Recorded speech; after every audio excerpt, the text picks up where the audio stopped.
ये कहानी मेरी माँ ने सुनाई थी। मेरी माँ एक छोटे से शहर से संबंध रखती हैं और ऐसा माना जाता है कि उस गांव में कुछ बुरी शक्तियाँ भी वास करती हैं। ऐसी ही एक बुरी आत्मा से सामना हुआ मेरे नाना जी का। वह चुड़ैल थी, खुले बालों और सफ़ेद भयानक चेहरे वाली चुड़ैल। ठंड का समय था, शहर में घना कोहरा छाया हुआ था।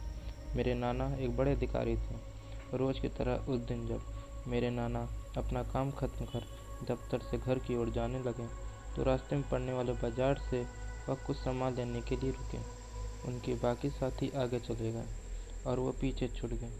सामान लेते लेते उन्हें टाइम का पता ही नहीं चला और जब नाना जी ने अपनी घड़ी देखी तो टाइम देखकर उन्हें लगा कि आज घर पहुंचने में बहुत देर हो जाएगी।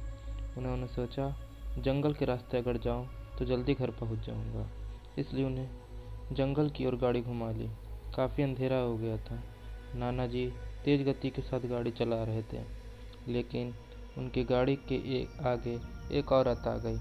उन्हें झटके से ब्रेक मारनी पड़ी। जो औरत गाड़ी के सामने आई थी वह तेज तेज रो रही थी। नाना जी को लगा कि वह जरूर किसी मजदूर की पत्नी होगी जो रास्ता भटक गई है। रास्ता सुनसान था, इसलिए उन्होंने सोचा कि इस महिला की मदद की जाए। उन्होंने उस औरत से पूछा कि वह वहाँ अकेले क्या कर रही है।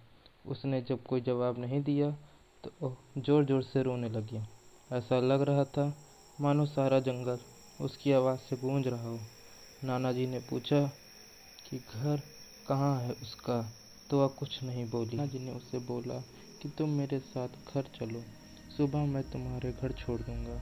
वह नाना जी के साथ चलने के लिए तैयार हो गई और गाड़ी के पीछे वाली सीट पर बैठ गई। रीति रिवाज के कारण उसने अपने सिर पर घूंघट डाल रखा था, जिसकी वजह से उसका चेहरा छिपा हुआ था। गाड़ी पर सब नाना जी का इंतजार कर रहे थे। जैसे ही गाड़ी की आवाज़ आई, सब भागकर इकट्ठा हो गए। जब उस महिला के बारे में घर में पूछा गया तो नाना जी ने सारी कहानी बताई।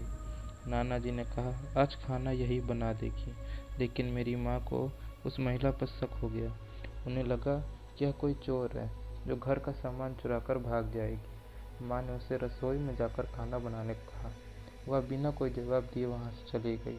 रसोई में से अजीब सी आवाज़ें आ रही थीं। रसोई में सारा सामान रखवा कर मेरी माँ ने उसे कहा, सब भूखे हैं इसलिए जल्दी खाना बना दें। उसे रसोई में भेज तो दिया, लेकिन माँ का मन अभी भी शांत नहीं हुआ था। 10 मिनट बाद माँ रसोई में पहुंची तो देखा अभी वह थैले में से मछलियाँ निकाल रही थी। यह देखकर माँ को गुस्सा आ गया।